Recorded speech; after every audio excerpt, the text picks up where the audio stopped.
another example involving small sample hypothesis testing. We have a sample of n equal 3 light bulbs. The proportion of defectives, p hat, 1 out of 3.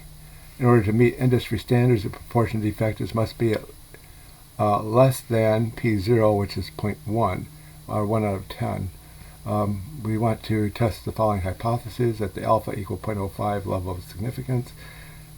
H dot, p equal 0.1, company does not meet the standard, versus HA, the alternative hypothesis, p is less than 0.1, company does meet the standard. Again, we can check whether n times p0 is at least 5, and n times 1 minus p0 is at least 5. So 1 times p0, n times p0 is be 3 times 0.1, 0.3, and that's no, that's not bigger than or equal to 5. 3 times 1 minus p0, 1 minus 0.1 is 0.9, is 2.7, and that's not bigger than or equal to 5. So that means we can't use the shortcut. We have to do it the long way, the exact method, using binomial probabilities. These both have to be yes in order to use the shortcut. So binomial, this is a binomial random variable because it's binomial because it has 2 outcomes for each case. In this case, each light bulb is either defective or good. Next step, I will make a tree diagram to show that, the 8 possible outcomes for testing 3 light bulbs, and we'll make the diagram as if the null hypothesis is true. So in making the diagram, we're going to assume H naught is true, that 1 out of 10 light bulbs is defective. Okay, okay, so let's do the tree diagram here. So the first light bulb is either defective or good. I'll shorten that as bad. Let's say it's bad or good. And it has a 0.1 chance of being bad. If H naught is true, 1 minus 0.1 is 0.9 chance of being good. So that's the first bulb. Okay. And the second bulb is also either good or bad. Bad or good.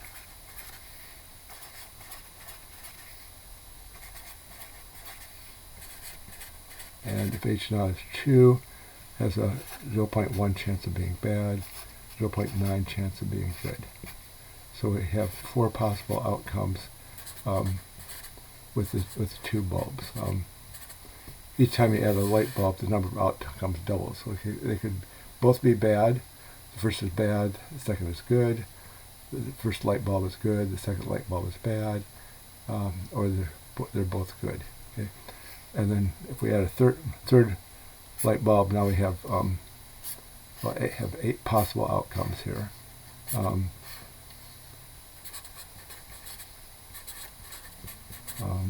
And again, it's either bad or good. I'm going to short this. I'll say B or G. Running out of space here. And it's going to be 0.1, 0.9, 0.1, 0.9, 0.1, 0.9, 0.1, 0.9. So we want all the paths where at most 1 out of 3 were defective, because this is a left-tailed test. What we're trying to prove is that less than 0.1 are defective. So what the paths were at most 1 were defective. So so we can skip this top path. This all 3 are bad. We only want the paths where at most 1 is bad. skip this path here. You have 2 bad and 1 good. Bad, good, bad. Skip that path. Bad, good, good. So this is going to be, the probability is 0.1 times 0.9 times 0.9. So it's going to be 0.081. And that's going to be a bad followed by 2 goods. And then the path the 5th path here, good, bad, bad. We can skip that one.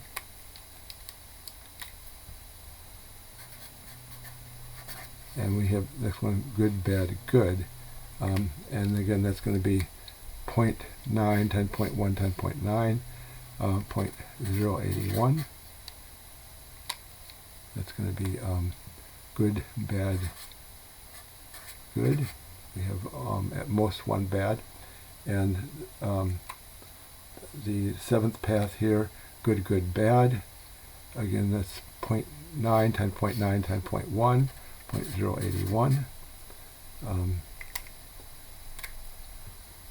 Good, good, bad. And the last path, 0.9 times 0.9 times 0.9. So it's I think 0.729. 0.729 is going to be 0.9 times 0.9 times 0.9. Good, good, good. Okay, so we want to add up those 4 paths, and the p-value is going to be the total of these 4 paths. So p-value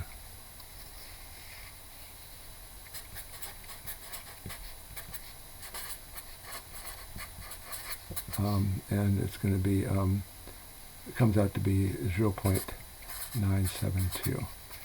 So 1, 1 is 2, 3, 9 is 12, carry the 1, 1 is 8, 9, 17, 25, 27, carry the 2, yeah, 972. So that's our p-value. So that's a pretty high p-value. Keep in mind the p-value is probability of getting a result this extreme if h naught is true, and we want that to be low in order to reject h naught. So we can also make a little chart here with these same paths.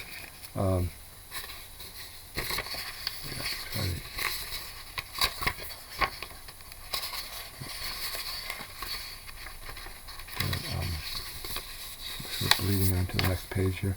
So the paths were with the lowest 1 bad. We had bad, good, good. The probability there was 0.081. Good, bad, good, 0.081.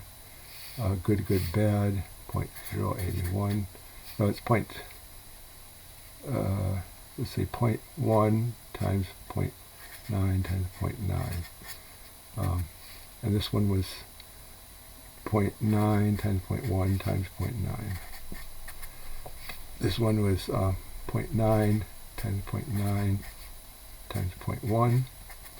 And the last one is going to be good, good, good. It's 0.9 times 0.9 times 0.9. And that's going to be 0.729. And if we add these up, the total or the p-value is 0.972. So this is more than our desired level of doubt. Usually we want to take our desired level of doubt is 0.05. 0.9 is more than 0.0, so we failed to reject h naught. The sample does not provide enough evidence to say that fewer than 10% are defective. So our p-value is pretty high. It's between 0.1 and 1. It's little evidence, very little evidence. I would almost say no evidence.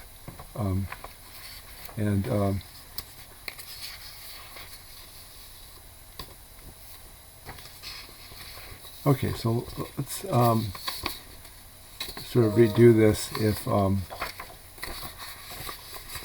example, if our sample proportion was of defective with 0 out of 3. Let's see if we get a higher p-value than, or a lower p-value. So if we had 0 out of 3 defective, well, we can basically use the same tree.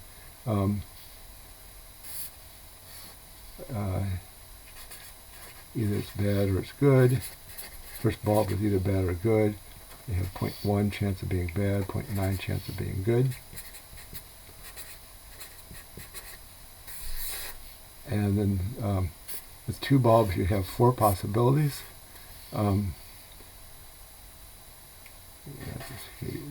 Bad, good, bad, good.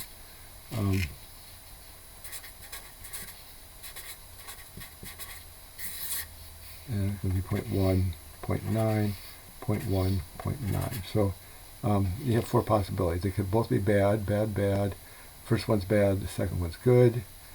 The first light bulb is good, the second light bulb is bad, or they're both good. Again, each time you'd add a light bulb, the number of paths doubles. Number of possible outcomes doubles. So third bulb, put this over here.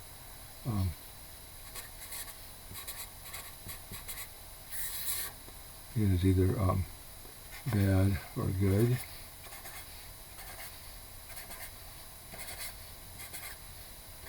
And we have 0.1, 0.9, 0.1, 0.9, 0.1, 0.9. Okay, so here in this example 4b, 0 out of 3 were defective. So we want the paths with at most 0 defectives. So we can skip the top 7 paths because the first top path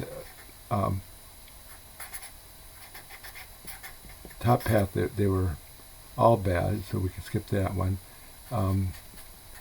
Here we have second path, we have 1 bad or 2 bads. Skip that. Here we have 2 bads again. We had bad, good, good. That's still there's only 1 bad here, but we can skip that because our sample proportion had no bad ones. Skip this. Skip.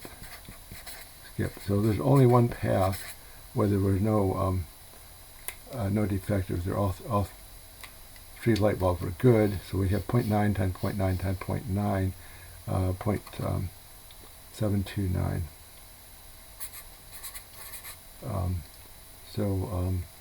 That's going to be that's good, good, good. That's the only path, and that's going to be our p-value. So our p-value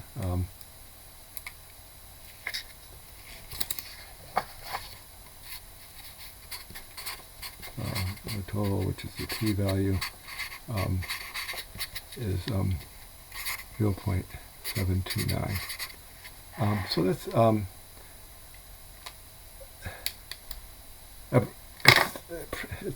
it provides a little bit more evidence than the other one, but it's still not strong evidence. There's a more than a 70% chance of that all 3 would be good, even if the company did not meet the standard of fewer than 10% defective. So our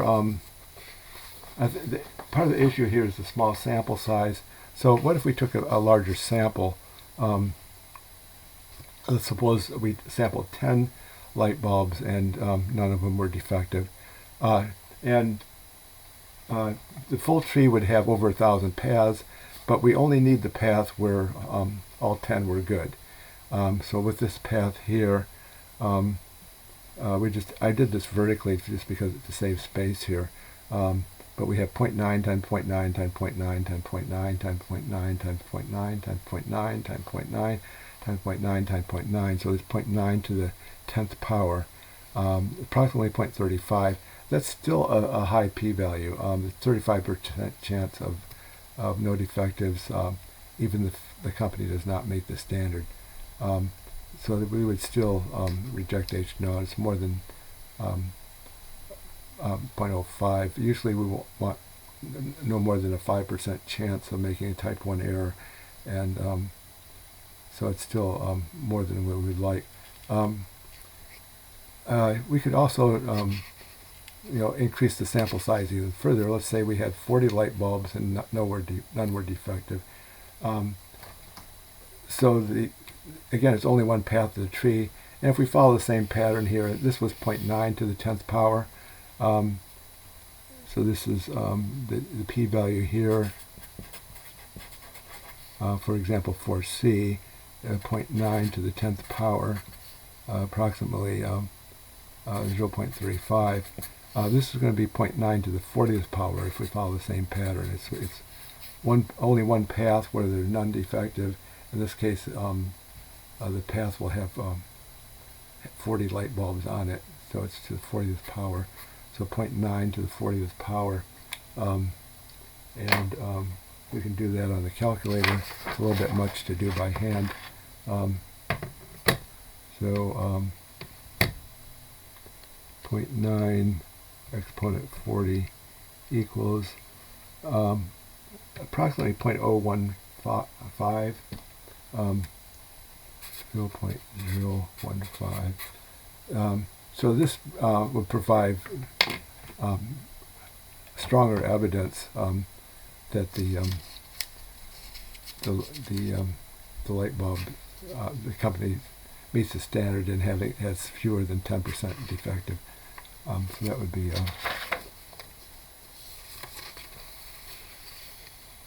okay. So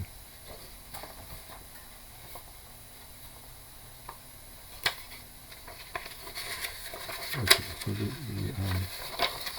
if we could we'll go back to this chart here. 0.015 between 0.01 and 0.05, so that would provide moderate evidence that the company meets the standard.